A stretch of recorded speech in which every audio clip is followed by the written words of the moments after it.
Deep sea divers, what are your horror stories? Story 1. Free dove to about 160 feet in Dean's Blue Hole in the Bahamas. It's where a lot of the freediving world records are set. Super neat place. Google a picture. Anyway, I'd never really been past 100 feet freediving, but this was the perfect place to do it. No current, there's ropes to keep you straight and allow a slight pull back up. Scary part is that you become pretty strongly negatively buoyant after like 60 feet, so you're basically hauling ass down while doing nothing and using very little air.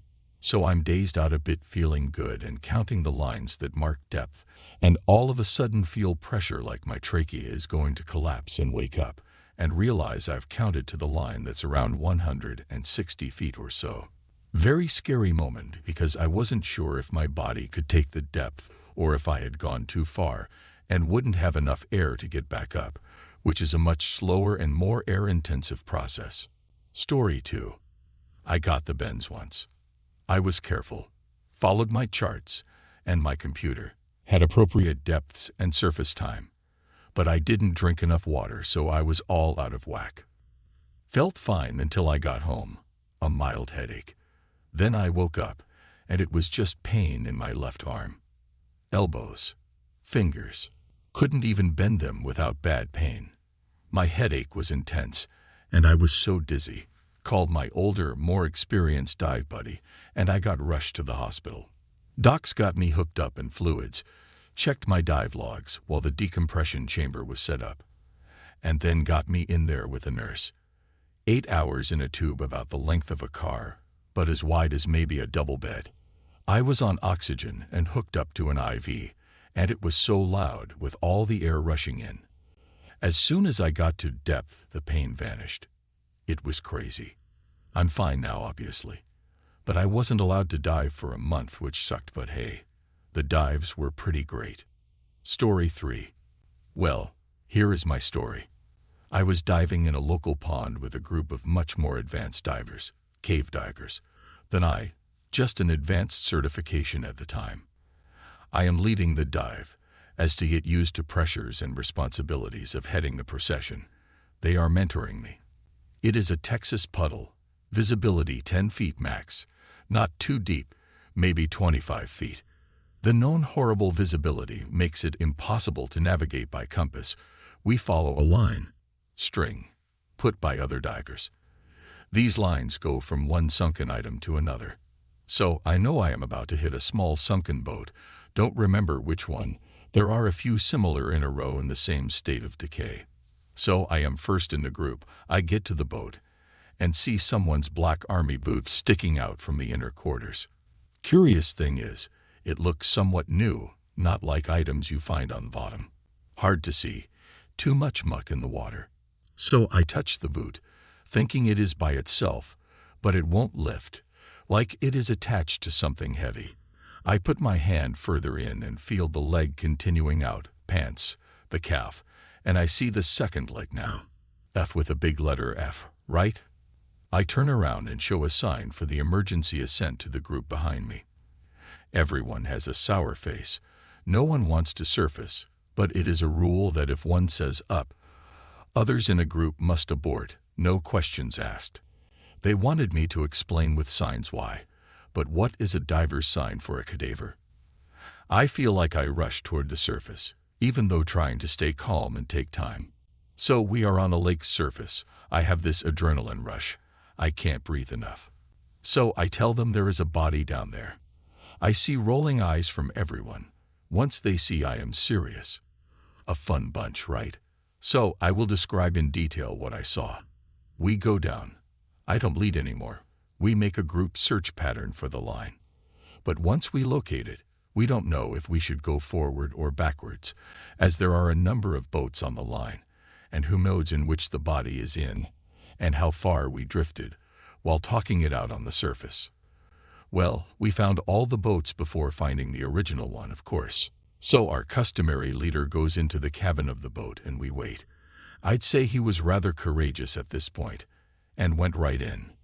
Then he emerges from the cloud of muck and tells us all to surface. So, gluing information together from what we learned later on. Turns out the police or some other agency had body recovery training in the same lake the same day. When they went for lunch, they stuffed their fully dressed, anatomically correct rubber doll in one of the sunken boats for a few hours for safekeeping. Well, I died a little that day. Story 4. Saved someone from drowning while scuba diving. Person had an epileptic seizure at 85 feet of water in a pitch-black cavern that I was diving also. I was hovering above, just watching the flashlights move about when I noticed one flashlight not moving. I swam down and was met with the other diver, with no regulator in their mouth.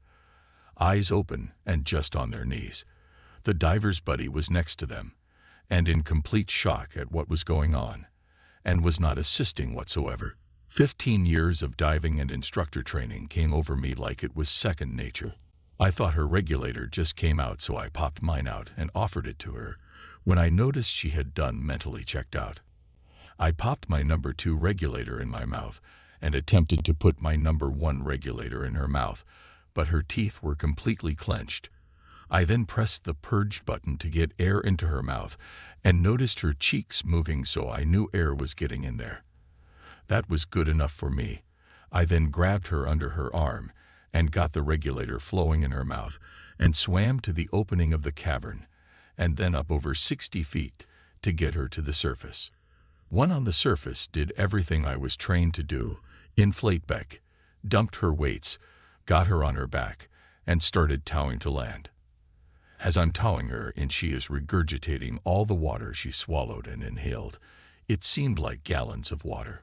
Got her to land where other divers assisted me in getting all her gear off.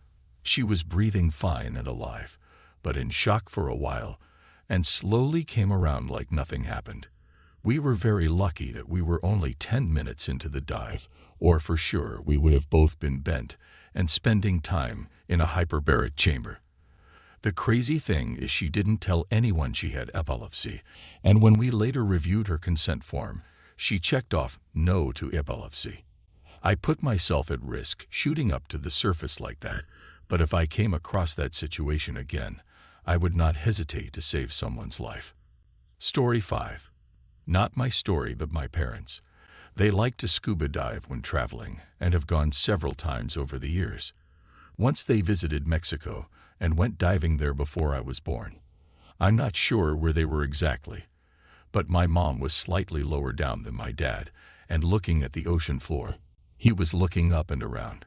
My mom had on a gold necklace that was floating in the water around her. It was a sunny day and a fairly shallow dive, so it was sparkling. From my mom's paw, she was going along having a grand all-time looking at the sea critters below, when suddenly my dad grabbed her and started frantically shaking her arm to get her attention. She looked up and a barracuda was directly in front of her, closer than was comfortable, and staring intently, scary teeth on full display. It was focused on the shiny necklace and was just hovering there, transfixed.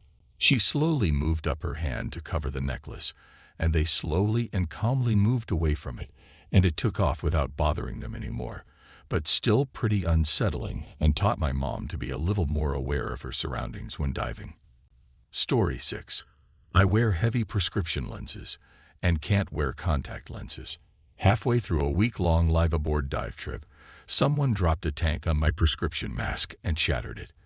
I usually had a second set with me, but could not find them and only brought one, because hey, nothing had ever happened before.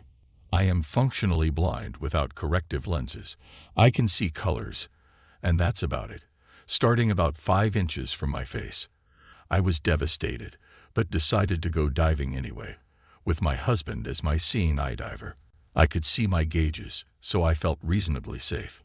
It was among the most amazing 3 days of diving I've ever had. I saw the colors, shapes, and movement. Without being focused on the details, I actually took many of the best underwater photos I'd ever taken. I wasn't worried about focusing on a particular coral or fish. I was looking at the larger color patterns. So it didn't turn out to be the disaster I thought it was. Story 7. I dive a lot, several times a week. My area has a lot of theoretically dangerous things, sharks and barracudas, morays and stingrays, blue-ringed octopuses, cone snails, box jellies, siphonophores of all kinds, sea snakes, stonefishes and scorpion fishes, venomous catfish, crown of thorns starfish, and various sea urchins that can hurt you in several different ways, titan triggerfish, and so on and so on. But only one thing has ever got me. Twice. Are you ready? Clownfish, like Nemo. They are territorial and brave, and will get in your face if you're near their anodes. I usually respect their space, but I was distracted watching something else a couple of times, and it turns out they will actually bite if you don't leave their space fast enough. For real though, I don't have particular horror stories, but the scariest moments are probably when I get caught in strong currents and have to crawl on the bottom to fight it, going hand over hand like I'm climbing a horizontal wall. Despite what a lot of people tend to think, especially looking at the daunting list of dangerous animals in my area, sea critters aren't your problem. You leave them alone, and it's fine. Sea conditions like waves or currents, and above all human error, are the real killers. I just remembered an incident that did scare me. It was a human error/equipment failure issue. When you're diving, you want to ascend to the surface slowly. This is because under pressure your blood and tissues can hold more gases, in particular inert nitrogen from your compressed air, dissolved in it than when you're at the surface, and as you ascend to the surface, these dissolved gases have to return to being gases. If you're slow, you just breathe it out as you come up, but if you're too fast, they turn into bubbles of gas in your arteries and veins before they can be vented out. This causes embolisms, as well as decompression sickness, aka the bends. I was diving with a friend at about 25 meters, tilled 82 feet, when her old beat-up BCD, the vest that you can inflate with air to control your buoyancy, started to inflate on its own. This has happened to me before as well, but I just disconnected the air hose from the BC immediately and carried on, and went on to do about 10 dives with a busted BC that I only inflated manually. She didn't think to do that, or didn't have time to do that. This happened very quickly. I saw that she was having buoyancy control issues. She was upside down kicking to try to stay down. But in the few seconds it took for me to realize how bad the problem was, she was already at the surface. Basically, I quickly glanced around to see if there was a rock I could use to weigh her down, and when I turned back, she was gone. I followed her up, but not too quickly, and even so my dive computer was beeping warnings at me. When we met up, I wondered why she didn't use her dump valve. There is a valve at the bottom of the BC exactly for releasing air when you are feet up, especially since she was experienced and should know how to do that. Then I saw that the string you pull to open the valve was missing, so it was literally impossible to dump the air when oriented that way. So check your gear before you use it. I was pretty worried that she would come down with the bends, but she was fine. People are often worried that I dive alone a lot, but honestly all of my scariest and most anxious moments were problems occurring with other people. Story 8. Throwaway account, as this story is well known among my circles, and it would be easy to identify me. I grew up in Oz. When I was 15, I took the family boat out and dove the reef myself to clear my head. Mistake number 1. I was down at a depth of about 28 meters 90 feet, when I was only rated for 60 feet. Mistake number 2. Whilst diving, I spotted a 3.5 meters mako shark coming right at me. For those who are unaware, makos are basically the cheetahs of the ocean, and they only have 2 speeds: curious, harmless, and lunch, very much harmful.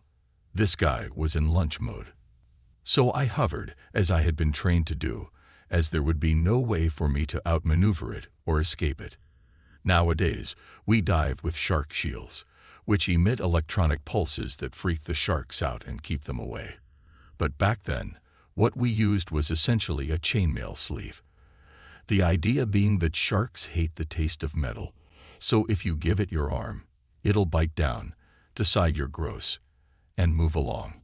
So I wait, and it comes, and I do a perfect move to give the beastie my arm.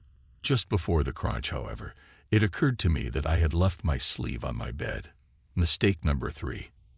I had my kelp knife drawn and stabbed it right as it bit me.